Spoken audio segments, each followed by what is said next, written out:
अस्सलाम वालेकुम, this is barrister Habib Chaudhry, chairman आईफिल ग्रुप ऑफ कंपनीज। आज के वाले से एक बड़ी मज़ेदार बात है। ये एक इनफैक्ट पैगाम भी है स्पेशली उन लोगों के लिए कि जो ज़िंदगी में कहीं ना कहीं जाके किसी जॉब का या बिज़नेस का अपने कैरियर के वाले से आगाज़ करते हैं। नॉर्मली होता क्या है कि हम जब भी कोई नया बिज़नेस या जॉब ज्वाइन करते हैं तो डेफिनेट उससे पहले हम किसी न किसी ऐसी पर्सनैलिटी से इंस्पायर ज़रूर होते हैं जिसको देख के हम उस जॉब या उस बिज़नेस का आगाज़ करते हैं। अच्छा, अब सबसे बड़ी गलती हम यहाँ पे क्या करते हैं कि हम ये सपोज कर रहे होते हैं कि चूंकि फ़लाँ बंदा यही बिज़नेस या जॉब कर रहा है तो वो इसमें बहुत ज़्यादा सक्सेसफुल है, तो डेफिनेट वही चीज़ें मैं भी करूँगा तो मुझे भी वो अचीवमेंट्स मिलेंगी। जब हम ये सपोज करके तो उस काम का, उस बिज़नेस का, जो भी वट एवर हमने शुरू किया है, हम जब आगाज़ करते हैं तो कुछ टाइम स्पेंड करने के बाद हमें मायूसी मिलती है।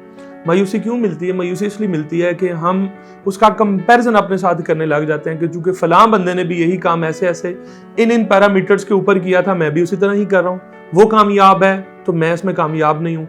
और आखिरी बात, हम अपने आप को दिलासा देने के लिए ये कह देते हैं कि मेरे चूंकि ये चीज़ नसीब में नहीं है, तो फिर हम उस चीज़ को या तो हमेशा के लिए डिसऑन कर देते हैं या उस किताब को वैसे ही बंद कर देते हैं। अब यहाँ पे डिस्कस करने वाली और समझने वाली जो एक बहुत सेंसिटिव बात है वो ये है कि हम एक बहुत बड़ी मिस्टेक ये करते हैं कि हम उस बंदे से जिससे इंस्पायर हुए होते हैं, जिसको देख के या सोच के हमने अपने बिजनेस या जॉब का आगाज़ किया होता है, उस बंदे ने इस ड्यूरेशन, इस सेटअप के अंदर, इस जॉब या बिजनेस में कितना टाइम स्पेंड किया होता है, हम उस चीज़ को सेक्रीफाइस कर देते हैं। हम उस पूरे क्लॉज को इसमें से माइनस करके सपोज कर रहे होते हैं। अब आपको बिल्कुल नहीं आइडिया इस चीज़ का, आपको बिल्कुल अंदाज़ा नहीं है कि उस बंदे ने इस सिस्टम, इस जॉब या बिजनेस में सक्सेसफुल होने के लिए उसने कितने दिन गुजारे हैं, उसने कितने हफ्ते स्पेंड किए हैं, कितने महीनों या सालों का सफ़र उसने ये तय किया है कि जिसके बाद जाके उसको वो अचीवमेंट्स मिली हैं।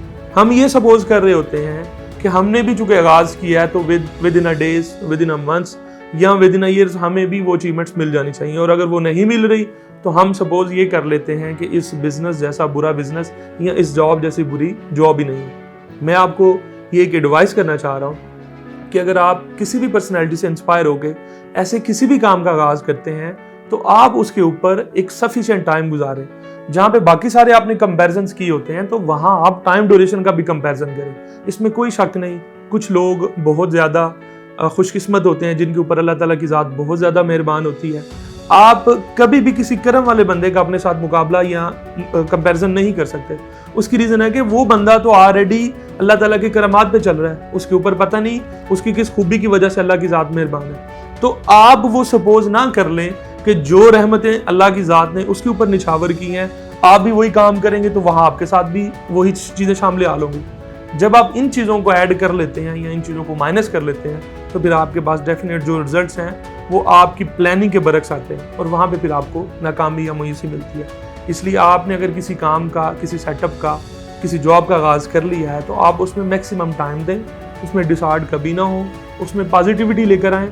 उन लोगों से मशवरा करें जो लोग आपको इनकरेज करें। उन लोगों से कभी डिस्कस ना करें जिनके पास उस चीज़ का रेलेवेंट नॉलेज ना हो या जो आपको हर स्टेज पर मायूस करें। दुआ में याद रखें, अल्लाह की ज़ात आपको आसानियाँ बांटने की तौफीक अता फरमाए। Thank you so much.